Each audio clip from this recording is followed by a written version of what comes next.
Guys, punta na kayo dito sa Japan at mag-caregiver. Malay mo, ikaw naman ang sunod na huhugas ng pit ng pasyente. Ito ang ginagamit naming pad. Cover siya guys. Malaki siya.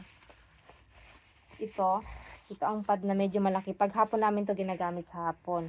And yung sa umaga naman, ito guys, medyo maliit lang kasi siya. Ito guys. Pag wala akong napkin dala guys, ginagamit ko to. O di ba? Malapad siya, hindi talaga tatagos. O di ba? And ito naman guys, ginagamit namin pang hugas. Lalagyan lang namin yan ng sabon ng panghugas. O di ba?